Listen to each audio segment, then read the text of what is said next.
Hello and welcome, ladies and gentlemen, and welcome to a brand new episode of your show, No Media. My name is Duaij Al-Hotari. You guys? No, don't clap. No need to clap. Thank you so much. Well, I'm so excited to be here and talk to you guys about this beautiful episode that we have. But hold on one second. What's this? Oh, okay.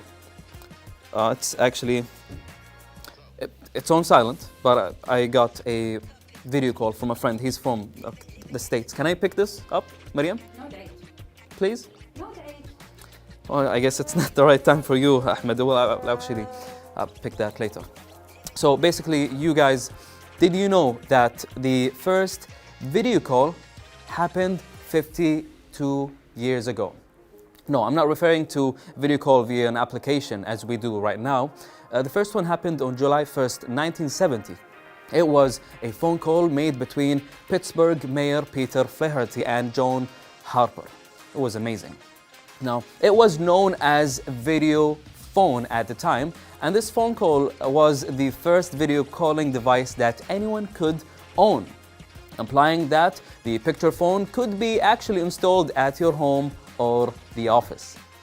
Now, the picture phone Mod 2 was a small, futuristic-looking cube-shaped device. It was like a 5.5-inch black and white CRT display with a 250-line resolution and a refresh rate of 30 interlaced frames per second. Now, the camera on top of unit wasn't the best actually, but it did the job. I mean, the resolution comparable to what we have today, 0.8 megapixel camera, it's okay. The device could also sort of screen share. It featured a mirror that could be flipped to reveal documents on the discs, by the way. Nevertheless, a promo video was made to introduce the invention to the public. So here's a video, let's watch it.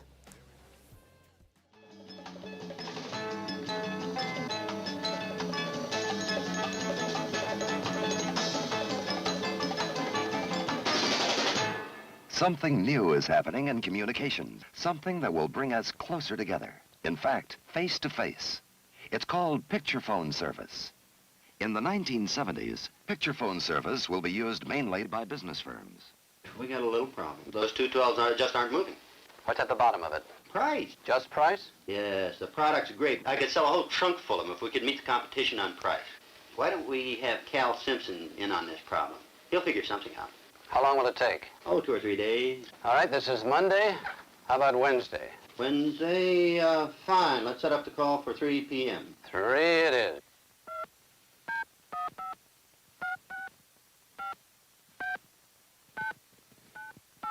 Good morning, Mr. Wells. Nice to see you, Cal.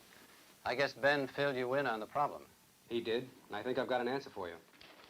It's a bearing plate made of aluminum.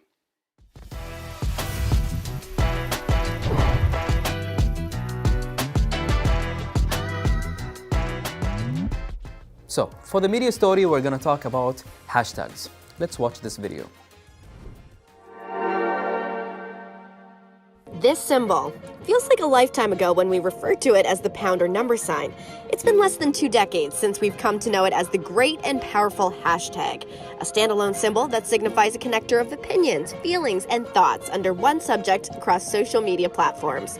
From its humble beginnings in 1988, when the hashtag was pioneered behind the scenes in the programming world, the hashtag we know today evolved when it got adapted by Facebook, Instagram, Pinterest, Tumblr, and TikTok as a means to unify content in the public eye. Metadata tags have been around for a while. Tags were used in first place in 1988 on the internet relay chat platform to categorize messages, images, content, and videos. The goal is for users to be able to search for hashtags and find content associated with them. Simple as that. Hashtags are used just about everywhere. They make regular appearances in our social media posts, they travel across platforms, and they can even carry the message of an entire marketing campaign for really savvy brands. But how do hashtags work on different social media platforms? And how does this affect the way that we use them for business? There are several reasons to use hashtags in personal and professional settings.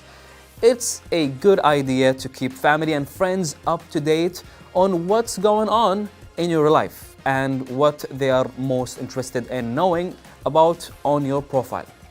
So with The status updates are one way to accomplish this, and of course we have the hashtags are a way to group specific aspects of your life. For example, if your family or friends want to spread the word about a cause you are involved in, hashtagging your cause allows them to quickly find the most recent news, not only about you, but also about others who are doing the same thing, who are involved in the cause. A hashtag returns different search results than a keyword. For example, here are the results if I enter the keyword meditation in the YouTube search box. If I enter the hashtag meditation in YouTube search box, it shows me different results to the keyword meditation. Number 2, click on a hashtag only brings up other videos that have the hashtags in their descriptions. If other videos that are related to that topic don't have the hashtag in their descriptions, they won't show up on the page. Number 3, a popular YouTuber can dominate a particular topic.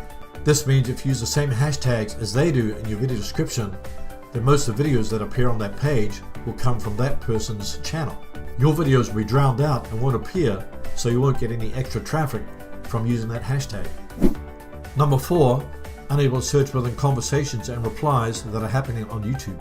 Conversations about a specific video only happen in the comments, so it creates its own bubble around that video. This is very different to Twitter, for example, for when you click on the hashtag, it'll show you the full conversation surrounding that hashtag. You not only see the tweets for the people using that hashtag, but you also see the replies. There are some disadvantages to using hashtags. There are no rules or guidelines and you don't own them, So when you put the hashtag symbol before a word, it becomes a hashtag and it can be used by anyone. It can be problematic, particularly in business, if it was hijacked and used maliciously. For example, we got commonly associated with junk food and obesity. Despite the efforts to improve that image, they started actually a hashtag Make the Stories. Hashtags that went viral in a negative way. Around 1,500 users reports claimed food poisoning, poor customer service, and other issues. Now the good news is that only 2% of the tweets received were negative. But imagine if it was 20%. That's a lot.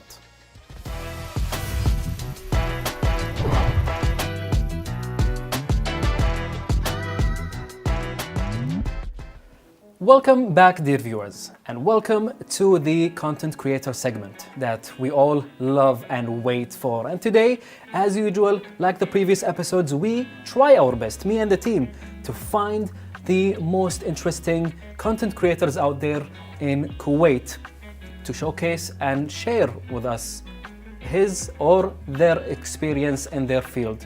So again, we met video gamers, we met artists, we met so many cool people, and each and every one of them told us the story of how they started and how they created their content. So today we have got Tareq Al-Askar, which happens to be a content creator, and he's into sharing his work and teaching people how, in first place, to create their content. Welcome, Tareq. Hello, hi Nedal. So we are so happy to have you here with us because you are unique and you have your ways of sharing your content. So basically, when we meet people, they tell us about their field, their things that they do. However, you are going to tell us about how to film yourself, what kind of equipment, what kind of technology that you use in the modern time to shoot the videos or content that you create. So tell us about this.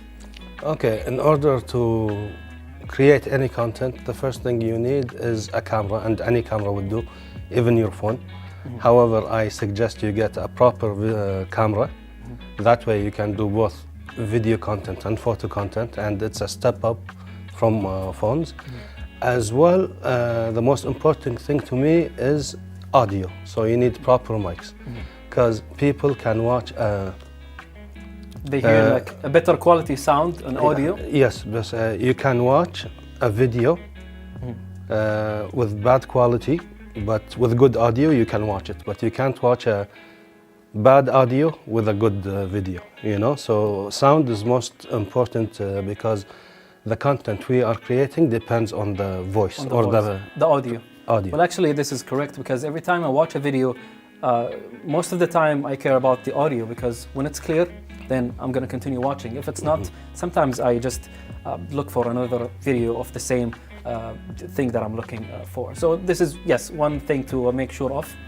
Audio is number one also for me, but it's not necessary to have a expensive or a specific, high quality microphone, just a one that we can hear in a clean way, and that's it.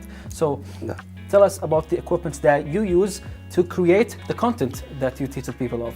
Oh, the equipment I create? Okay, so I accumulated equipment over the years. So for audio, I use a Sennheiser mic. Okay, but now I would suggest people to get the small Rode mics because they're more convenient. And for cameras, I use Sony cameras. Right, so I'm using the Sony A7S III right now, but that's my main shooter. All right, and you take the camera for all kind of shooting. Let's say I've seen podcasts, I've seen portraits. Do you use the same camera for the same project that you work on, or it has to be a different camera for every different project? No, I'm using what I have, so it's the A7S III for photos and videos. Right. Now, what is most interesting about watching Tareq's videos is seeing how you share knowledge of how to use the equipment and when to use this light and when not to use this color, and which side is best. So this is the best part about you, but why you decided to share this knowledge for the people? Because before I used to do event coverage and interview videos, but then I found that there is a lack of content that's local, teaching people how to create content. So I decided, let's try to do it, and people actually are engaging with that content. So you're saying that everyone got a camera and everyone tries to have interviews and coverages in events or such. However, they lack knowledge, and this is why you thought of boosting their probably confidence and the ways of techniques, I would say, to take these things. Well, that's actually beautiful and a nice thing.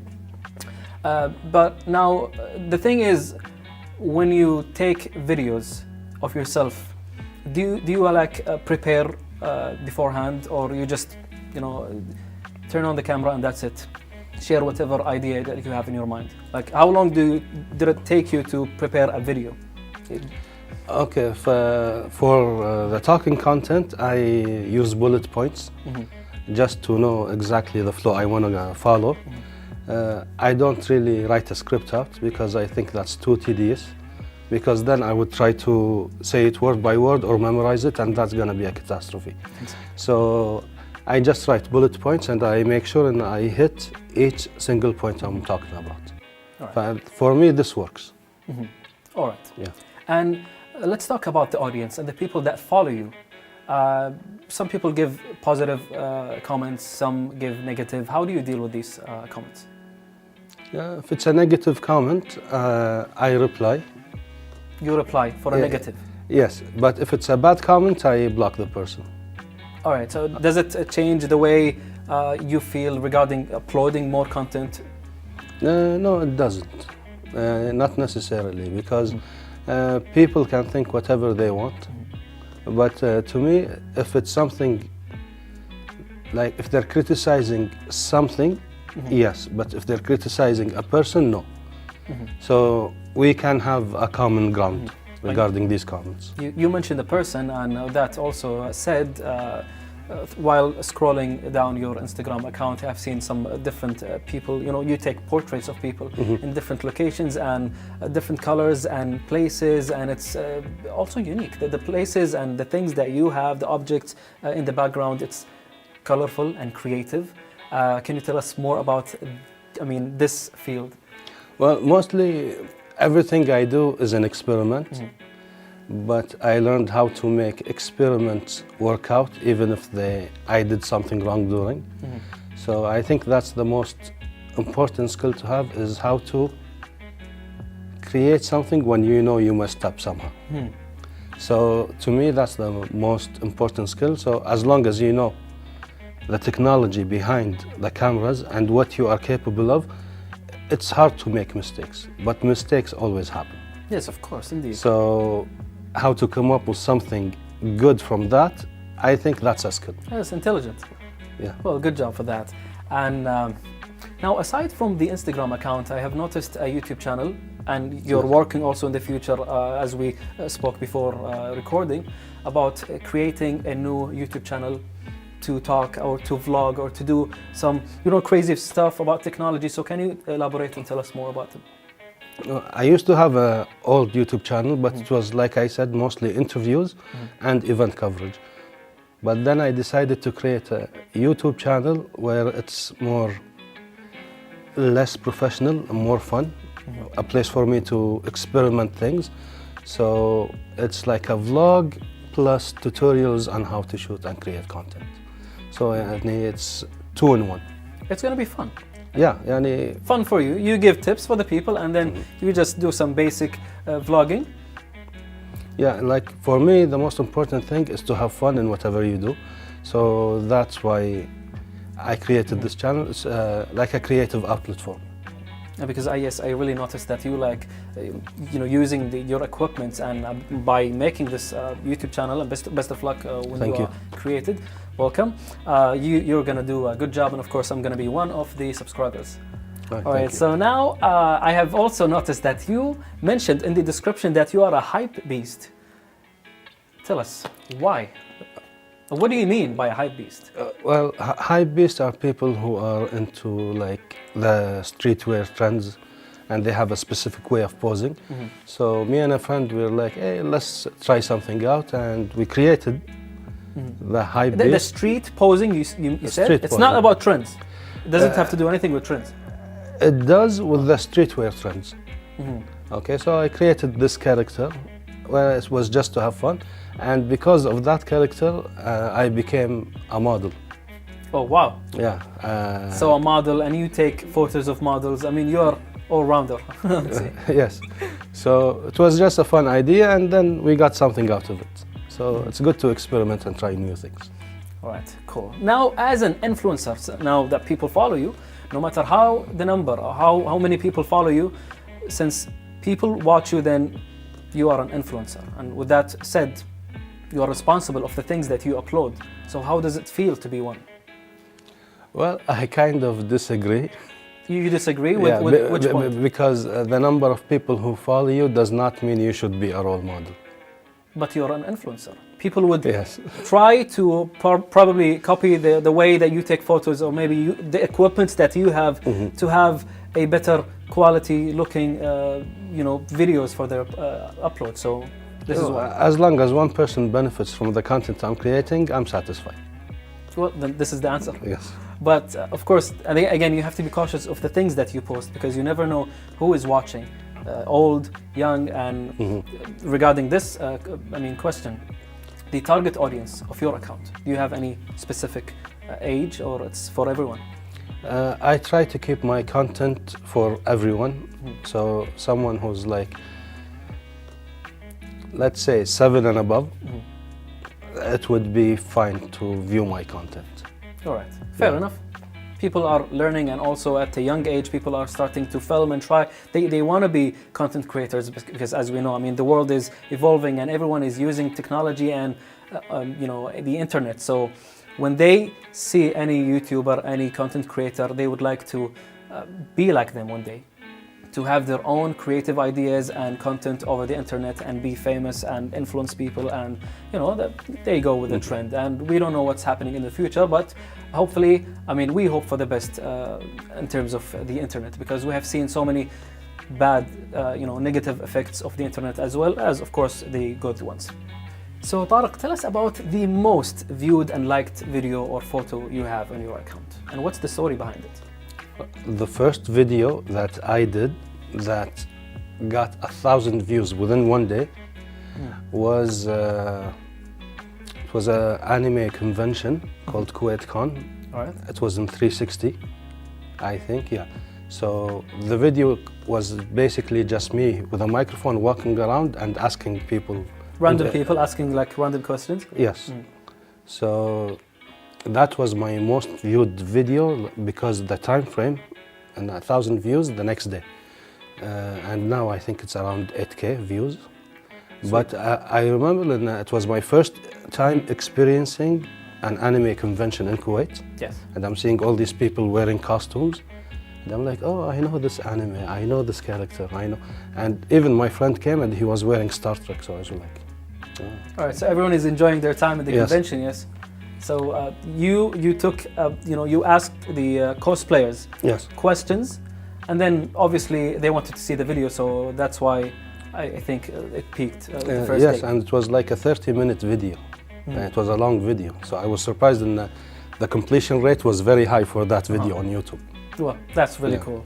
Now, I think we almost reached the end of this interview. Tell us, do you see yourself as a successful content creator, and why? To me, like, success isn't a goal, because if I set it as a goal and I achieve it, then there's nothing left. So I see myself as always improving day by day. So I don't view success as, or I can't quantify success by a number, but I just try to do and improve day by day, and that's, I think the journey is more important than the goal. And it's all about improving yourself and the way you showcase your ideas and creativity. And now we have reached the end. So like usual, we would like you to look at the camera and tell the people an advice about using social media and the internet in general. Okay, so if you would like to use social media or the internet in general, just make sure you know what your interests are and just follow your interests. And if there is something you don't like, you don't need to see it. You have a choice, no matter what other people think.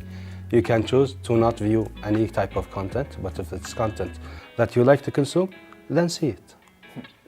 You heard Tareq. Thank you so much for being part of this interview. You're welcome. We have reached the end. Thank you so much. You're welcome. Thank you.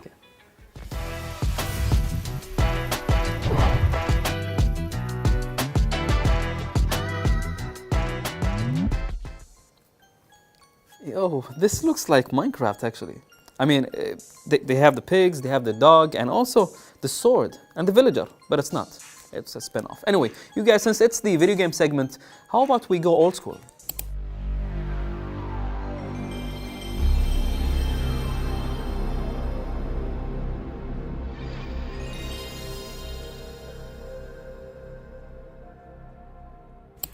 Let's talk about the PlayStation 1, the incredible, diverse and varied PlayStation 1 games library that truly is. I mean, it contains some of the best action-adventure, horror, racing and role-playing, and of course the stealth games of all time, the best ones. Formative experience that shaped and respective genre and inspired generations of game developers into making groundbreaking gaming console. Now, moving to the games, let's talk about the games. We have got, of course, maybe you are familiar with Twisted Metal 2, World Tour. It's one of the best PS1 games. I had a good time playing it with my brother as well. I mean, it's an amazing game. My name is Calypso. Exactly 1 year ago on Christmas Eve, my Twisted Metal contest destroyed the City of Angels. Down below, life has come to a halt as survivors struggle to stay alive. Calypso! Calypso, what have you done? What have you done? With the city awash in flame, and nothing left to destroy, I face a dilemma. Where will this year's Twisted Metal contest take place? 14 of the world's best combat drivers have already been chosen, ready to battle to the death in hopes of becoming the victor and claiming whatever prize their brave hearts desire. But where will the contest be held? Year of publication 1996, whether you were speeding through Hong Kong's railway tunnels or blowing up the Eiffel Tower. There was no doubt that taking the Twisted Metal series car combat to a global scale was a wise decision, in addition to these more complex and expansive arenas. We also have Spider-Man. It's one of the best PS1 games. Year of publication 2000. The developer's first attempt with your friendly neighborhood Spider-Man stood out from the crowd for many reasons.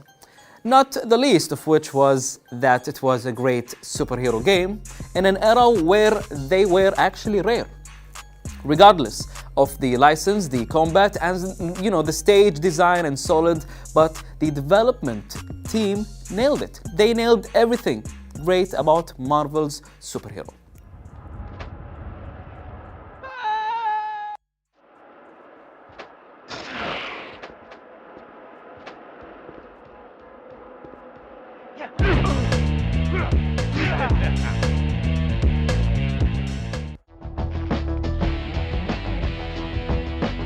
Do have hostages. Have to make sure they don't get hurt. No. Alright, we also got Final Fantasy Tactics is one of the best PS1 games. Now, Square Enix is the creator. Year of publication, 1997. So, Final Fantasy's foray into strategy RPG territory was highly anticipated as one of the biggest names in the Japanese RPG landscape, and it did not disappoint. This one forgoes the high-budget 3D spectacle and sci-fi leaning of mainline PlayStation counterparts like Final Fantasy VII and Final Fantasy VIII in favor of more complex battle featuring 2D characters on isometric 3D stages.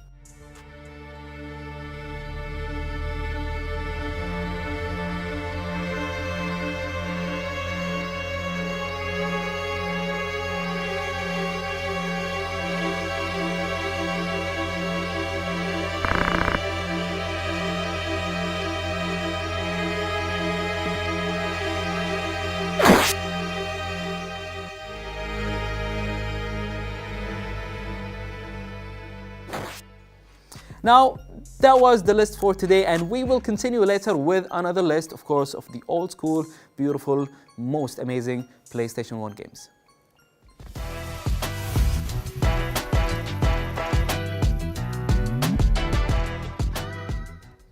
And now, dear viewers, we have reached the end of this lovely episode. We hope you enjoyed it. We talked about the hashtags, met a beautiful, amazing content creator, and also we spoke about the original or old school video games, and of course we got way more to talk about in the next episode. So stay safe and goodbye.